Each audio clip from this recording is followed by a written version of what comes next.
फिर अघोरी नंदा ने सभी को इशारा किया कि उनके पीछे गुफा के अंदर चल दिए।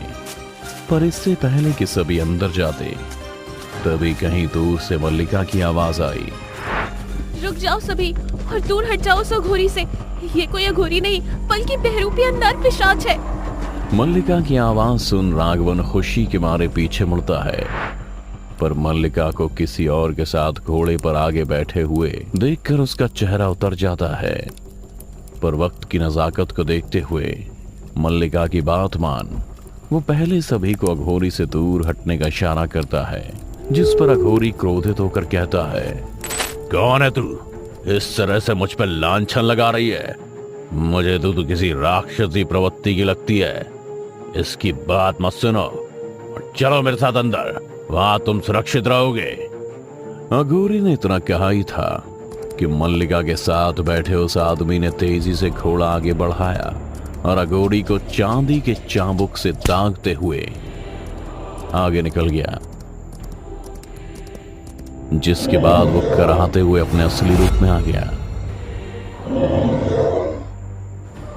जिससे खुद गांव वाले बचना चाहते थे और आस लगाए बैठे थे कि अघोरी उससे उन्हें बचाएंगे। पर जब उन्हें पता चला कि अघोरी कोई और नहीं बल्कि उस राक्षस ने ही उसका रूप ले लिया है, तो उनकी बची खुची उम्मीद भी खत्म हो गई और सबको अपने सामने मौत दिखने लगी, क्योंकि सामने अघोरी के रूप में छिपा वो राक्षस अब पूरे तरीके से अपने अवतार में आकर कहर मचाने को तैयार था। वो चिहारते हुए अपने छाती को ऐसे पीट रहा था जैसे उसके सामने जो भी आए उसे चीर फाड़ देगा।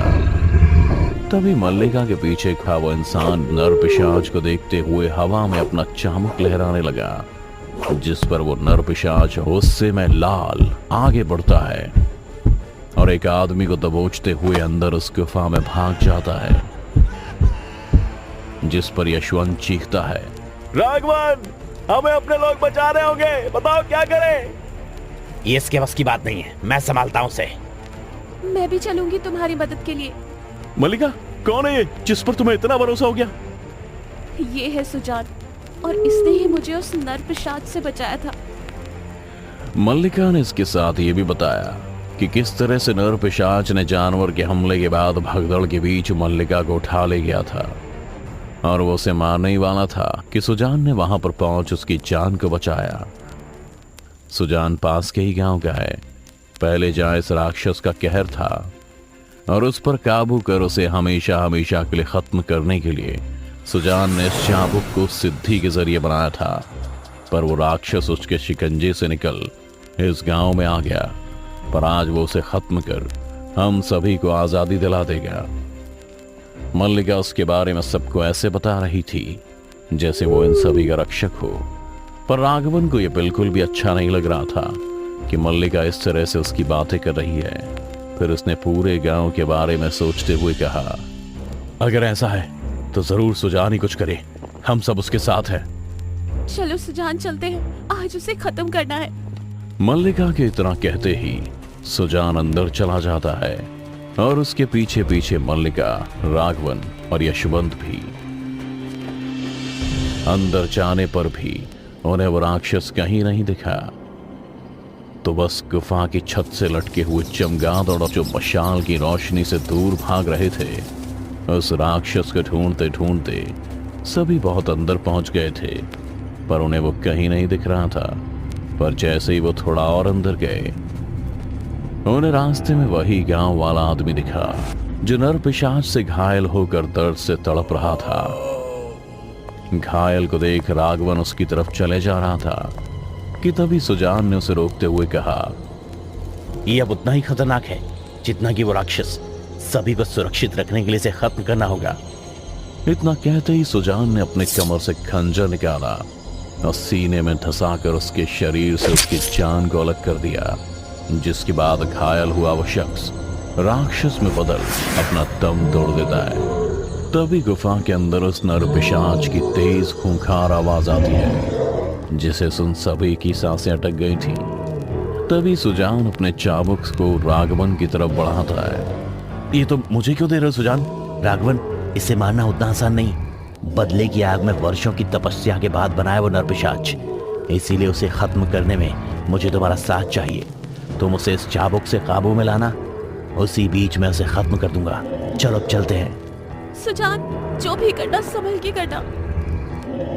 सभी एक साथ उस राक्षस के सामने पहुंच जाते हैं जहां वो दहाड़े मार रहा था। जैसे ही नरपिशाच की नजर इन सभी पर पड़ी, वो एक झटके में उनकी तरफ दौड़ पड़ा और इससे पहले कि वो किसी पर झपटता, राघवन ने चाकू घुमाया और उसकी टांगों में फंसाकर खींच दिया, जिसके बाद वो नरपिशाच औंधे मुंह जमीन पर गिर पड़ा था। मौका पाते ही सुजान उसकी पीठ पर चढ़ गया और उसके गले में खंजर दे उतारा, जिसके बाद वो दर्द के मारे चीखने लगा और छटपटाने लगा। इसी खींचातानी के बीच सुजान उस नरपिशाच के पंजे से घायल हो गया। वो राक्षस तो मर गया, लेकिन सुजान दर्द से कराहने लगा। उसे ऐसा लग रहा था जैसे उसके शरीर में खून कई गुना तेज दौड़ने लगा हो।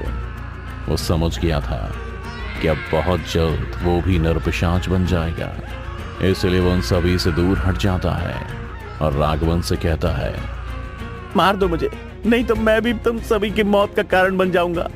नहीं सुजान, ऐसा मत बोलो, तुम्हें कुछ नहीं होगा। मल्लिका की बात सुन दर्द से कराहते तेज आवाज में सुजान कहता है, यही मौका है राघवन, खत्म कर दो इस नरपिशाच की कहानी को। उठाओ खंजर और मार दो मुझे। राघवन ये करना तो नहीं चाहता था, पर सभी लोगों की भलाई के लिए उसने खंजर उठा लिया। पर मल्लिका उसे रोकने लगी थी। फिर सुजान के कहने पर यशवंत उसे खींचकर बाहर ले जाने लगा और इधर राघवन ने सुजान के साथ साथ नरपिशाच की कहानी भी खत्म कर दी। पर मल्लिका की नजर में वो उसके किसी खास का हत्यारा बन चुका था। इधर सुबह होने को बेकरार थी, आसमान में बिजलियां भी कड़क रही थीं। सभी वापस अपने गांव निकल चुके थे। तभी एक जोर की बिजली कड़की और उस रोशनी में राघवन अपना हाथ देखता है, जिस पर नरपिशाच के वार का निशान होता है। चलो राघवन, अब सब खत्म हुआ। लगता तो यही है।